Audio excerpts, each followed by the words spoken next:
और मुख्यमंत्री योगी आदित्यनाथ क्या कह रहे हैं, सुनते हैं।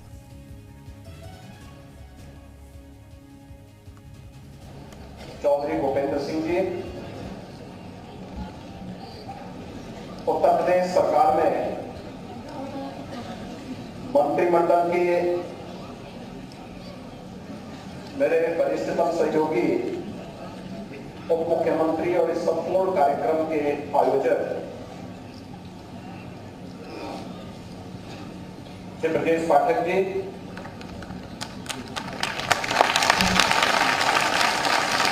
महापौर श्रीमती सुषमा खंडवाल जी, प्रदेश सरकार में हमारे मंत्रीगण डॉक्टर संजय निषाद जी, श्री दयाशंकर मिश्र दयालु जी, भारतीय जनता पार्टी के क्षेत्रीय अध्यक्ष श्री कमलेश मिश्र जी, माननीय विधायक श्री पंकज सिंह जी, मुकेश शर्मा जी, इंजीनियर अवनीश कुमार सिंह जी, रामचंद्र प्रधान जी, पवन सिंह जी, डॉक्टर नीरज बोरा जी, योगेश शुक्ला जी, प्रख्यात साहित्यकार और जिनकी कविताओं को सुनने के लिए लखनऊ वासियों को हमेशा इस दिन का इंतजार रहता है।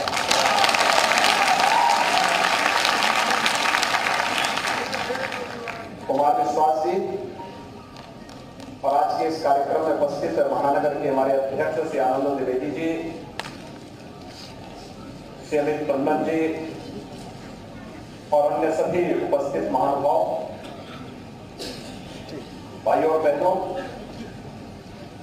सरदार अटल बिहारी वाजपेयी जी की पावन जयंती की पूर्व संध्या पर अटल गीत संध्या का यह अभिनव आयोजन अत्यंत अभिनंदनीय है और इस वर्ष में इसका और भी महत्व है। आप सब जानते हैं ना,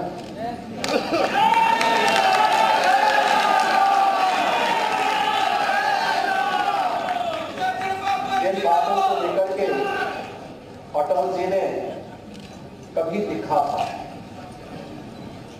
कि हिंदू तन मन हिंदू जीवन रग रग हिंदू मेरा।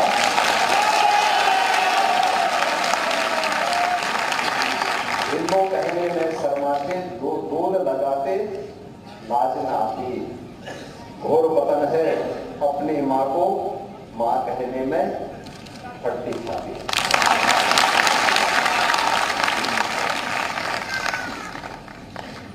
जिन मूल्यों के लिए, जिन आदर्शों के लिए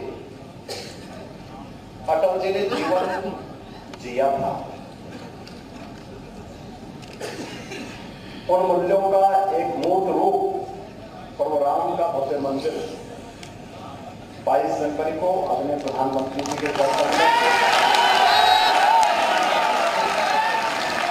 और देखो कितना अद्भुत संयोग है, यह वर्ष सदैव अटल जी की जन्म जयंती का शताब्दी वर्ष भी है।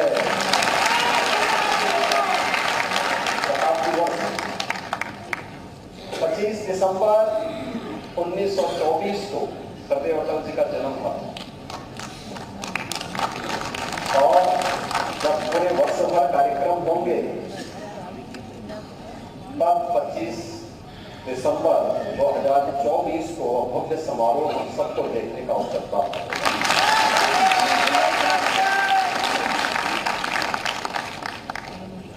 राजनीति का एक ऐसा आजाद सत्र सम और विषम दोनों परिस्थितियों में कार्य करने की अद्भुत क्षमता, जनता जनार्दन को सम्मोहन की एक अद्भुत साधना, इसे एक महान व्यक्तित्व में हम सबको देखने को मिलती है। तो भाइयों बहनों, वह नाम है सदैव अटल जी का। और मैं साथ के लिए ब्रजेश जी को विशेष रूप से धन्यवाद देता हूं। अटल जी के नाम पे ये सबसे बड़ा कार्यक्रम होता है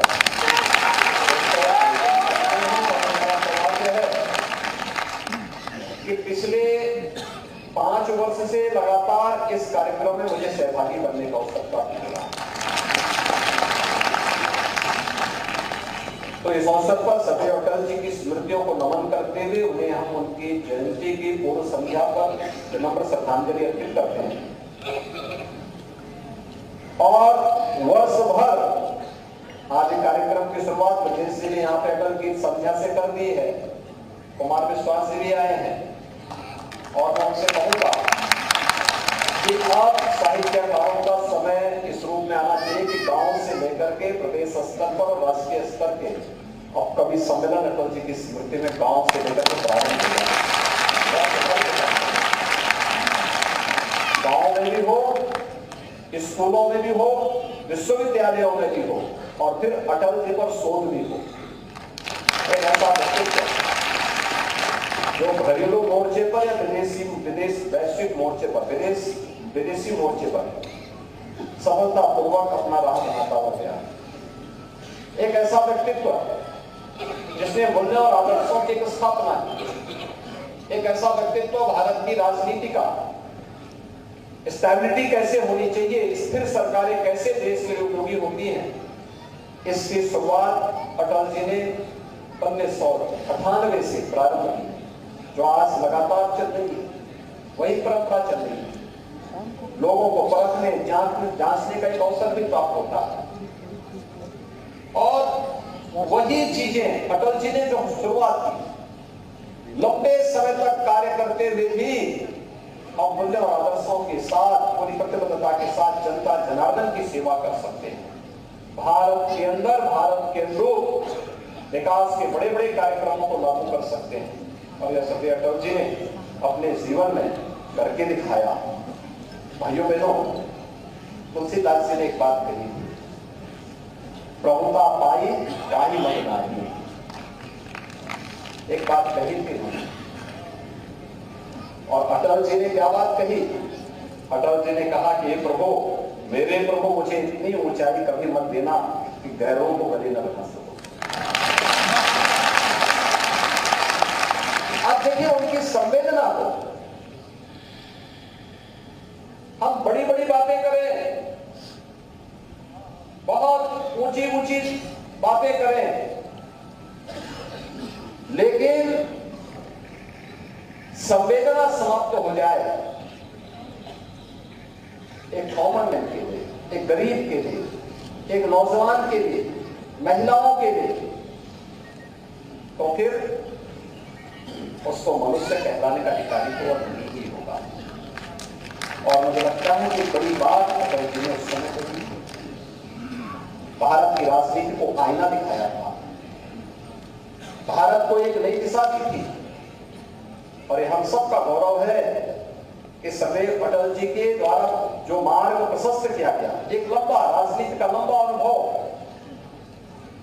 जो डॉक्टर श्यामा प्रसाद मुखर्जी जी के सानिध्य में पंडित दीनदयाल उपाध्याय जी के साथ मिलकर के भारत की भावी राजनीति का रूपरेखा तैयार की गई थी। अटल जी ने सफलतापूर्वक उसकी आधारशिला खड़ी की और आज आदरणीय प्रधानमंत्री मोदी जी के नेतृत्व में उसी आधार पर भव्य कौन का एक नया स्वरूप हम सब भारतवासी गरीबों के लिए करने वाली योजनाएं हो, इंफ्रास्ट्रक्चर के बड़े बड़े कार्य, वैश्विक मंच पर भारत को मिल रहा सम्मान हो या फिर विरासत का सम्मान, ये सब वही परंपरा है, वही विरासत है जो सरदेव अटल जी ने जिसकी आधारशिला रखी। और इस अटल जी के शताब्दी महोत्सव के साथ हम सबको जुड़ने का अवसर प्राप्त हो रहा है। भाइयों बहनों, अनेक कार्यक्रम होंगे, इन कार्यक्रमों को पूरी भव्यता के साथ आयोजित करना। राज्य सरकार विश्वविद्यालयों के स्तर पर, महाविद्यालयों के स्तर पर, जनपद स्तर पर, ग्राम पंचायत स्तर पर, विकास खंड स्तर पर, विधानसभा स्तर पर, कमिश्नरीय स्तर पर, राज्य स्तर पर इसके बड़े बड़े आयोजन करवाएगी। स्थानीय नए लोगों को इसमें आगे बढ़ने के लिए प्रेरित करेगी, छुपी हुई प्रतिभाओं को एक मंच प्रदान करेगी, स्कॉलरशिप जारी करेगी, अनेक कार्यक्रम इसके लिए आयोजित करेगी। और इस दिशा में अटल जी के महान व्यक्तित्व को जनता जनार्दन तक ला करके एक बार फिर से भारतीय राजनीति के उन मूल्यों की स्थापना के लिए, अटल जी जैसे व्यक्तित्व को नई पीढ़ी की प्रेरणा के लिए हम सब रखने का प्रयास करेंगे। आज सदैव अटल जी के शताब्दी महोत्सव के शुभारंभ के कार्यक्रम के अवसर पर मैं एक बार फिर से सदैव अटल जी की स्मृतियों को नमन करते हुए विनम्र श्रद्धांजलि अर्पित करता हूं।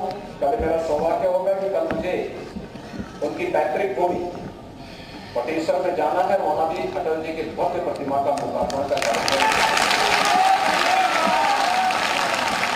अटल जी के पैतृक गांव में बहुत सारे कार्यक्रमों का लोकार्पण और उनके शिलान्यास के साथ कल जुड़ने का सौभाग्य मुझे प्राप्त होगा और कल मुझे वहां जाना है। इसलिए मैं इस अवसर पर एक बार ब्रजेश जी को धन्यवाद दूंगा कि अटल जी की स्मृतियों को लगातार उन्होंने 18 से जिस प्रकार की जीवंतता के साथ आगे बढ़ाया है, ये अटल कन्वेंशन सेंटर उसका एक जीता जागता हुआ उदाहरण है और अटल की संध्या उसका एक नवीनतम रूप है।